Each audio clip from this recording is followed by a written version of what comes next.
가까이 계신 분들 모두하고 인사하겠습니다. 주님의 이름으로 사랑하고 축복합니다.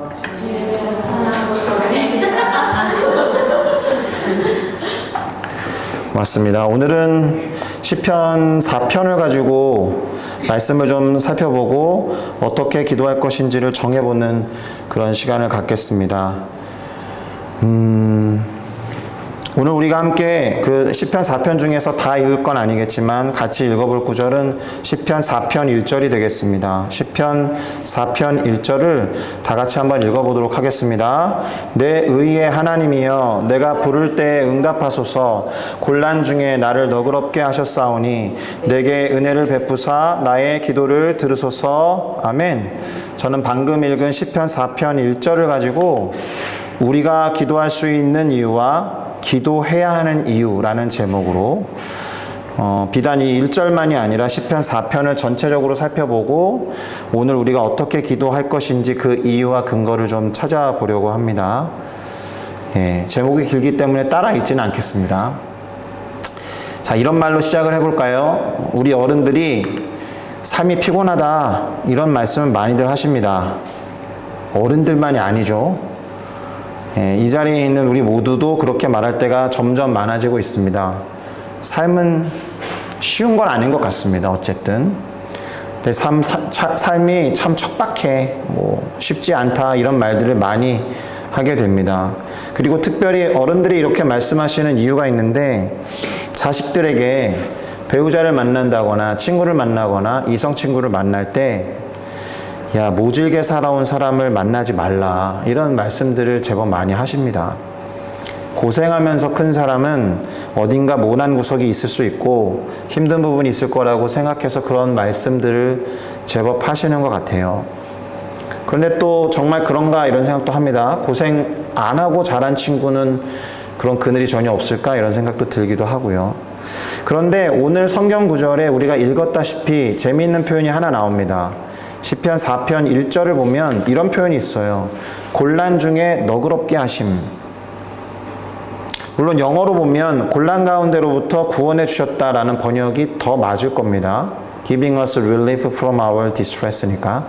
근데 한글 성경은 곤란 중에 나를 너그럽게 하셨다 이렇게 고백합니다. 자, 어려움 가운데 있고 환난 가운데 있고 막 대단히 스트레스를 받는 상황인데 너그러워질 수 있나요? 쉬운 일은 아닙니다.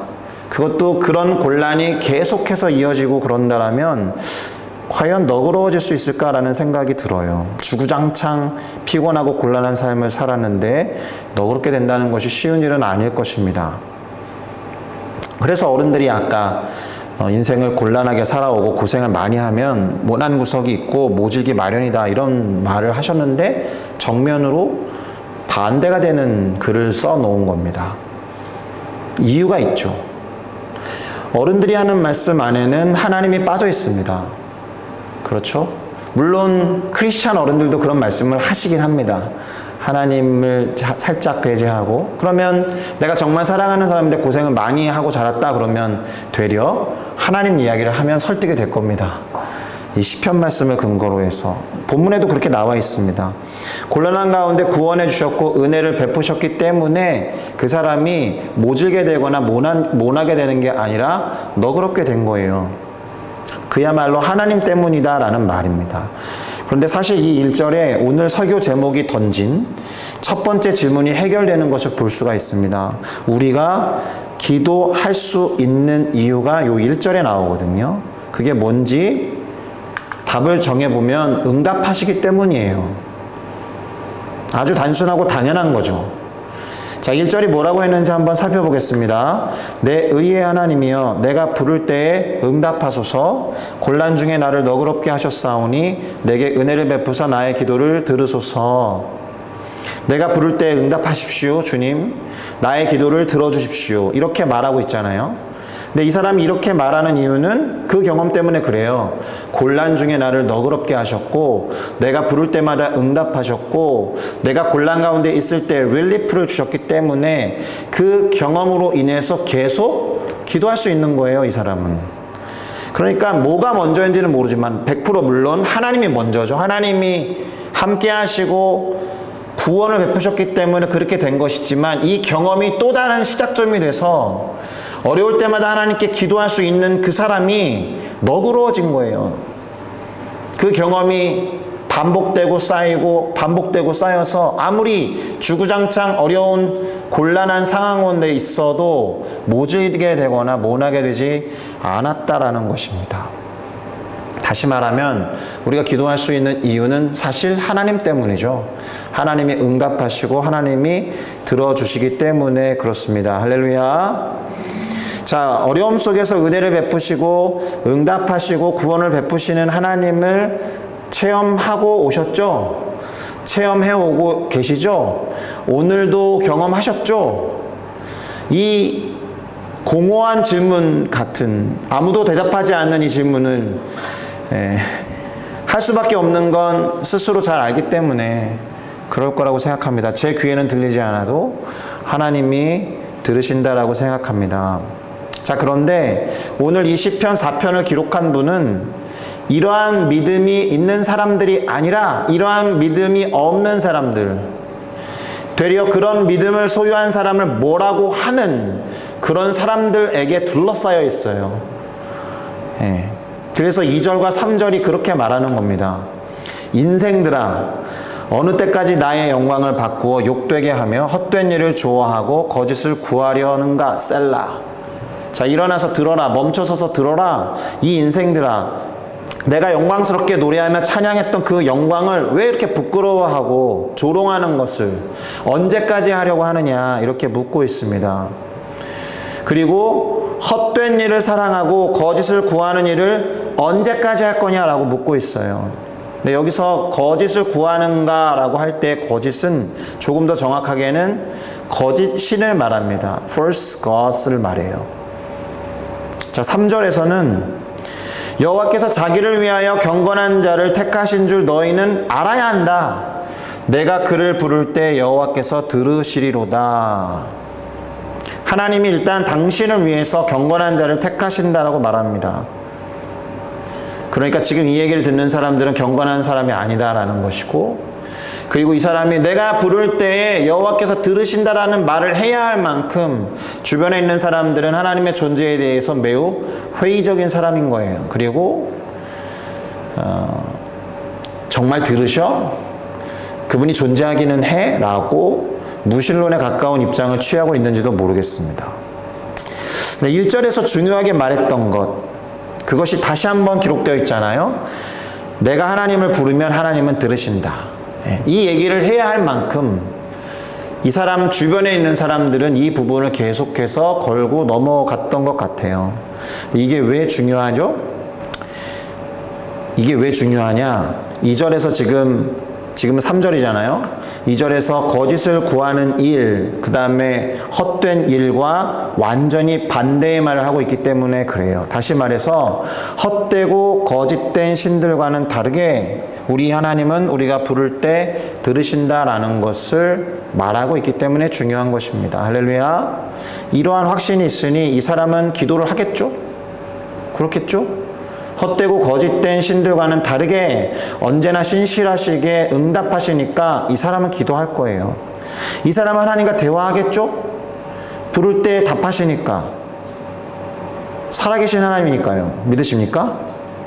자, 허무하고 거짓에 사로잡힌 자들의 특징은 잠을 잘 못 잔다라는 것에 있어요. 이따가 나옵니다. 그렇다고 잠을 못 이루는 모든 분들이 그렇다라는 건 아닙니다. 적어도 20편을 기록하신 분에 따르면 그렇다라는 게 나와 있는데, 오늘 본문 4절에서 너희는 떨며 범죄하지 말지어다, 자리에 누워 심중에 말하고 잠잠할지어다 라고 말하는데, 영어 성경에 보면은 분노 중에 죄를 범하지 말라라고 먼저 말하고, 그리고 잠자리에 들 때 마음을 찾아라, 마음을 잘 간수해라, 이런 거예요.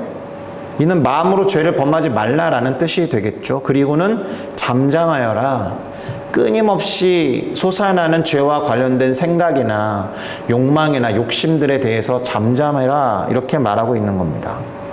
그렇게 하지 못하니까 죄를 범하는 것이고, 잠을 자야 할 때 잠을 이루지 못하는 거죠. 우리가 꼭 죄를 짓지는 않아도 잠을 못 자는 이유는 끊임없이 생각이 올라오고 생각이 꼬리를 물기 때문에 그렇잖아요. 그거랑 같은 이치인 것입니다. 근데 이 시편이 재미있는 게 또 있어요. 바로 이것과 정확히 대조가 되는 표현을 8절에다 적어놨거든요. 이렇게 적어놨습니다. 내가 평안히 눕고 자기도 하리니 나를 안전히 살게 하시는 이는 오직 여호와시니이다. 자기는 평안하게 잘 잔다는 거예요. 그러니 악인들 그리고 이 사람을 둘러싸고 있는 죄인들이 보면은 얼마나 얄밉겠습니까? 그런데 사실 이게 맞습니다. 지난주에도 시편 3편으로 설교할 때도 그런 얘기 드린 걸 기억하실 것 같습니다. 정말 잘 자고 잘 일어난 사람의 이야기를 했으니까요. 바로 이것 때문에 우리가 기도를 해야 하는 거예요. 거기에 나와 있는 안전하게 살게 하시는 분. 즉 오늘 설교 제목 두 번째, 기도를 해야 하는 이유가 여기에 나온다라는 거예요. 아까 첫 번째 이유 있잖아요. 기도를 할 수 있는 이유는 1절을 통해서 그가 응답하시니까 라고 전했다라고 하면, 지금 읽은 이 8절에서는 기도를 해야만 하는 이유에 대해서 안전하게 살기 위해라고 말할 수 있다라는 것입니다. 기도를 통해서 우리는 안전하게 살 수 있습니다. 할렐루야. 왜냐하면 기도를 들어주시고 응답하시는 하나님이 함께 하시기 때문에 그렇습니다. 믿으십니까?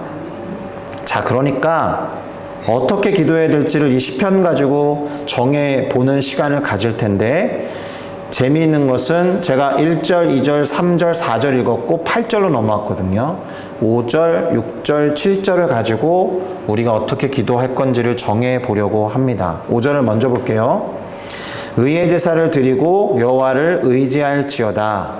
자, 의의 제사로 번역되어 있는 말은 주님이 받으실 만한 바른 예배를 말해요. 주님이 accept 하실 만한 예배, 주님과의 바른 관계를 세우는 것을 말합니다. 그것을 위해서 기도해야 하는 거죠. 요걸 놓고 기도할 것입니다. 그러기 위해서는 무엇보다도 여호와 하나님을 의지해야 하는 것입니다.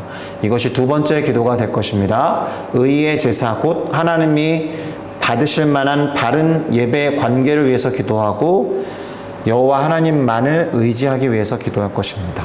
6절을 통해서는 어떻게 기도하고 싶으냐? 여러 사람의 말이 우리에게 선을 보일 자가 누구뇨 하오니 여호와 하나님 주님의 얼굴을 들어서 우리에게 보여주십시오 라는 건데요. 이 구절에서 두 가지 기도 제목이 나올 수 있다고 생각합니다. 우선은 하나님의 얼굴을 우리에게 비춰달라고 기도해야 돼요. 그런데 상당히 위험한 기도 제목입니다. 이 당시만 해도 하나님의 얼굴을 비춰주시는 순간 죽는 거예요. 죄의 문제를 해결하지 않고 거룩하신 하나님의 영광 안에 들어가는 순간 죽는 겁니다. 그럼에도 불구하고 이것은 우리의 기도 제목이 되어야 해요. 하나님이 당신의 얼굴을 보여주시기 위해, 그리고 당신의 임재로 우리를 부르시기 위해서 기꺼이 예수 그리스도를 내어주셨거든요. 그리고 히브리서 기자를 통해서 뭐라고 말씀하셨느냐 하면, 휘장, 곧 하나님의 임재와 하나님의 임재 아닌 것을 구분하는 것을 예수 그리스도께서 십자가에서 죽는 순간 위로부터 아래로 찢어졌다라고 고백하거든요. 하나님께서 직접 하늘로부터 아래로 문을 열어 제낀 것입니다. 예수 그리스도의 내던져지심, 예수 그리스도의 제물 되심을 통해서. 그러니 우리는 그렇게 기도할 수 있어요. 하나님, 당신의 얼굴을 우리 가운데로 보여주십시오. 할렐루야. 두 번째는 사람들이 선한 것이 어디 있느냐라고 묻고 있잖아요. 근데 이 기자는 선한 것이 어디 있느냐라고 물었는데 대신 대답하기를 하나님 당신의 얼굴을 보여주세요라고 했으니까 하나님의 얼굴이 선한 것이겠죠. 근데 그것을 우리에게 비춰달라고 한 것은 어떤 것이냐 하면 하나님의 선하심과 하나님의 영광이 우리를 통해 반사되게 해주십시오, 이 얘기거든요. 두 번째 기도 제목이 뭐겠습니까? 우리가 하나님의 영광을 가리거나 하나님의 선함을 감추는 존재가 아니라 드러낼 수 있도록 우리의 삶이 착한 행실과 선한 행동으로 가득 차게 해주십시오. 이 사람들이 우리에게 선을 보일 자가 누구냐라고 말하고 있는데 우리에게 비춰주신 하나님의 영광 때문에 저 하나님의 자녀들이 하나님의 선함을 보여주고 있구나 이렇게 말할 수 있도록 이것이 세 번째, 네 번째 기도 제목입니다. 마지막으로 7절은 주께서 내 마음에 두신 기쁨은 그들의 곡식과 새 포도주가 풍성할 때보다 더하니이다 라고 기록하고 있는데 이걸 가지고 무엇을 놓고 기도할까요? 주님이 주신 기쁨으로 충만하기를 위해서 기도해야겠죠. 그런데 우리의 시선이 어디를 향합니까? 그들의 곡식과 그들의 새 포도주를 향할 때가 많다라는 거예요. 다른 이들의 풍성함, 다른 이들의 성공과 번영, 다른 이들의 성취, 다른 이들의 곡식과 다른 이들의 새 포도주, 내 안에 이미 주신 하나님의 기쁨을 잊어버리고, 그러니까 더 이상 내 안에 있는 하나님의 기쁨이 베스트가 아닌 거예요. 어떤 때에는 그것으로 만족할 수 없으니까 다른 데로 시선을 돌리게 되는 것입니다. 그러니 주님이 주신 기쁨에 만족할 수 있도록 우리 안에 주님 주신 기쁨으로 충만하게 해달라고 기도해야 할 줄로 믿습니다. 자, 이렇게 시편 4편을 통해서 몇 가지 기도 제목을 뽑아낸 것 같으니 정리를 해보면 하나님과의 바른 관계를 맺고 하나님이 기뻐하시는 예배의 삶을 살게 해 주십시오. 시편 4편 5절을 근거로 해서 의의 제사를 드리라 라고 말씀하셨으니까요. 두 번째, 하나님을 의지하게 하여 주십시오. 이 바른 관계를 맺기 위해서도 더욱 그러듯이 하나님을 의지하지 않으면 살 수 없는 삶이니까 역시나 시편 4편 5절 말씀을 근거로 이 두 가지를 놓고 기도할 것이고 6절을 근거로 하나님의 얼굴과 하나님의 영광을 우리가 보게 해 주시고 네 번째로 그 영광과 하나님의 빛나는 얼굴과 광채를 우리의 삶과 행실이 드러낼 수 있도록 도와주십시오. 세상 사람들이 보는 선한 것 되게 하여 주십시오. 이것이 네 번째 기도 제목이고 마지막으로 주님이 주신 기쁨으로 충만하게 해 주십시오라는 게 7절에 근거해서 우리가 기도하고 싶은 기도의 제목입니다. 이렇게 기도하는 이유가 뭐라고요? 기도를 들으시고 응답하시니까. 또 이렇게 기도해야만 하는 이유가 뭐라고요? 주님 안에서 안전한 삶을 살 수 있으니까. 그래서 기도할 수 있고 그래서 기도를 해야 하는 것입니다. 할렐루야.